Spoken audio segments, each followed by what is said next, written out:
ఓం గంగణపతే నమ ఐం సరస్వతి నమ గాయత్రి పరంబకాయ నమ శ్రీమాత్రి నమ. యూట్యూబ్ ప్రేక్షకులందరికీ కూడా నమస్కారం అండి.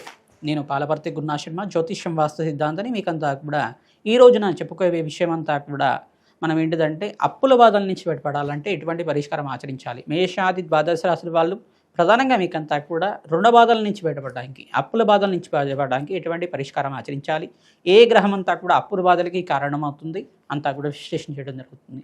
ప్రధానంగా అప్పుల బాధలు అంటే రుణ బాధలు అంటారు. ప్రధానంగా ఈ యొక్క పూర్వజన్మలో చేసుకున్న కర్మదోషాన్ని ప్రభావం వల్ల కావచ్చు, పూర్వజన్మలో మీకంతా కూడా ఎవరికైనా తీరని కష్టాలతోటి మీరు రుణం అనేది బాకీ పడినా కావచ్చు, మీరు ఈ జన్మలో ఎవరికైనా రుణపడి ఉండడం వల్ల కావచ్చు, ఈ యొక్క అప్పుల బాధలు విపరీతంగా పెరుగుతూ ఉండడం, ప్రధానంగా మీకు ఈఎంఐలు ఎక్కువగా కడుతూ ఉండడం, ఇది అనేది రుణ బాధల కింద కన్వర్ట్ అవుతుంది. దీన్నంతా కూడా జాతకరీత్యా షష్ఠ స్థానం అని చెప్పేసి అంటారు. రుణ బాధలకి 6వ స్థానానికి భావం అని చెప్పేసి అంటారు. 6వ భావాన్ని ప్రధానంగా చెప్తారు. ప్రధానంగా 8వ భావాన్ని కూడా కారణంగా చెప్తారు. ఆకస్మికంగా ధనయోగం రావాలన్నా లగ్నచక్ర ప్రకారంగా 6వ స్థానము, 8వ స్థానం మరియు 12వ స్థానం అంతా కూడా కేంద్రంగా చెప్పడం జరుగుతుంది. ఈ యొక్క 12వ స్థానం అయితే విపరీత ఖర్చుల గురించి చెప్తుంది. ప్రధానంగా అయితే కనుక ఈ యొక్క జాతకరీత్యా ఈ లగ్నచక్ర ప్రకారంగా ఏ గ్రహాలంతా కూడా గోచారించే ఈ ఒక్క రంగం ఉన్నాయో లేదో చూసుకోవాలి. తద్వారా మీకు అంతా కూడా రుణ బాధల నుంచి ఆ గ్రహాలకంతా కూడా శాంతి పూజలు ఆచరిస్తే కనుక శీఘ్రంగా మీకంతా కూడా రుణ బాధల నుంచి బయటపడడానికి ఆస్కారం ఉంటుంది. ఎటువంటి గ్రహదోషం ఉన్నప్పటికీ కూడా, ఎటువంటి జాతకాలు ఉన్నప్పటికీ కూడా ఈ పరిష్కారం చేస్తే శీఘ్రంగా మీకంతా కూడా క్రమేపీ మీ అప్పుల బాధల నుంచి బయటపడడానికి ఆస్కారం ఉంటుంది. ఎన్ని కోట్ల అప్పులు ఉన్నా కానీ బయటపడడానికి ఆస్కారం ఉంటుంది. ప్రధానంగా ఈ పరిష్కారం అంతా కూడా 54 రోజులు క్రమం తప్పకుండా చెయ్యాలి. తద్వారా మీకంతా కూడా మంచి ఫలితాలు పొందుతారు. ప్రధానంగా ఈ ఫలితాలంతా కూడా పొందడానికి క్రమేపీ భగవంతుడి యొక్క దయా కృపా కటాక్షాలు మీ మీద ఉండాలి. ఎంత నమ్మకంగా చేస్తే ఆ ఫలితం అంత తొందరగా వస్తుందన్నమాట. ఈ పరిష్కారం అంతా కూడా ఆచరించండి. తద్వారా మంచి ఫలితాలు పొందుతారు.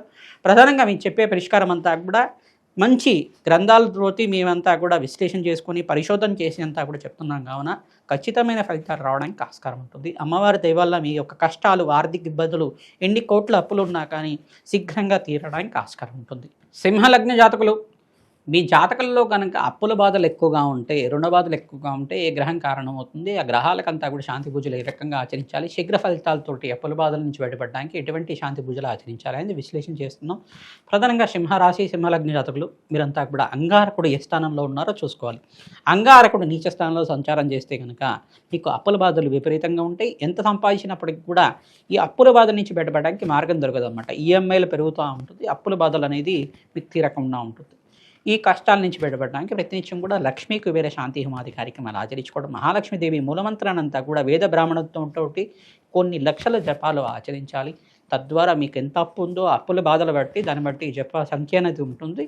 క్రమేపీ శీఘ్ర ఫలితాలు రావడానికి జప సంఖ్య ఎక్కువగా ఉంటే మంచి ఫలితాలు శీఘ్రంగా రావడానికి ఆస్కారం ఉంటుంది. ప్రధానంగా శ్రీసూక్త పారాయణం చేయించడం, మన్యసూక్త పారాయణం చేయించడం మరియు మహాలక్ష్మీదేవికి అభిషేకాది కార్యక్రమాలు పసుపుతోటి కుంకుమతోటి అభిషేకం చేయించడం అఖండమైన పుణ్యయోగం సిద్ధిస్తుంది. మహాలక్ష్మీదేవి పుణ్యక్షేత్రాలంతా కూడా దర్శనం చేసుకోవడానికి ప్రయత్నం చేయండి. కొల్హాపూర్ మహాలక్ష్మి పుణ్యక్షేత్రాన్ని దర్శనం చేసుకొని అక్కడ కుంకుమార్చన చేయించడం వల్ల మీకు పుణ్యయోగం సిద్ధిస్తుంది. క్రమేపీ మీ అప్పుల బాధల నుంచి బయటపడడానికి ఆస్కారం ఉంటుంది. ప్రతినిత్యం కూడా మహాలక్ష్మీదేవి సహస్రనామార్చన చేసుకోవడం 54 రోజులు దాకా చేయడం వల్ల అఖండ పుణ్యయోగం సిద్ధిస్తుంది. ప్రతినిత్యం కూడా బెల్లం పరమాన్నాన్ని నివేదన చేయాలి. ప్రతినిత్యం కూడా ఎవరైతే కూష్మాండ దానం చేస్తూ ఉంటారో తద్వారా రాజయోగ ప్రాప్తి లభిస్తుంది. ప్రతినిత్యం కూడా గోమాత సేవ చేయడం వల్ల అఖండ కీర్తి ప్రతిష్టలు పెరుగుతాయి. అప్పుల బాధల నుంచి బయటపడడానికి ఆస్కారం ఉంటుంది. అంగారక ప్రీతికరంగా కందిపప్పు దానం చేసుకోవడం, శుక్రుడికి ప్రీతికరంగా బొబ్బర్లు దానం చేసుకోవడం, శని భగవానుడి ప్రీతికరంగా నల్ల నువ్వులు దానం చేయడం, ఇక్కడ బృహస్పతికి ప్రీతికరంగా శనగలు దానం చేసుకోవడం వల్ల రాజయోగ ప్రాప్తి లభిస్తుంది. ఈ యొక్క శుక్రుడికి ప్రీతికరంగా బొబ్బర్లు దానం చేసుకోవడం వల్ల మహాలక్ష్మీదేవి అనుగ్రహం అంతా కూడా సంపూర్ణంగా లభిస్తుంది. కాబట్టి మీకంతా కూడా పరిష్కారం చెప్పడం జరుగుతుంది. ఎవరైతే ఈ శాంతి పూజలు ఆచరిస్తుంటారో కుబేర శాంతి హోమాది కార్యక్రమాలు కానీ, మహాలక్ష్మీదేవి శాంతి హోమాది కార్యక్రమాలు కానీ, రాజశ్యామల యజ్ఞాతకృతలు కానీ, బగలామకి శాంతి హోమాది కార్యక్రమాలు కానీ ఆచరించడం వల్ల శీఘ్రంగా మీకు శుభ ఫలితాలు వస్తాయి. ఎంత లక్షల అప్పులు ఉన్నా కానీ శీఘ్రంగా ఈ దోషాల నుంచి బయటపడడానికి ఆస్కారం ఉంటుంది. క్రమేపీ 54 రోజుల దాకా శాంతి పూజలు ఆచరిస్తూ ఉండాలి. తద్వారా దేవుణ్ణి నమ్మడం వల్ల, అమ్మవారిని నమ్మడం వల్ల శీఘ్ర ఫలితాలు పొందడానికి ఆస్కారం ఉంటుంది. శ్రీ మహాకాళికాయ నమః.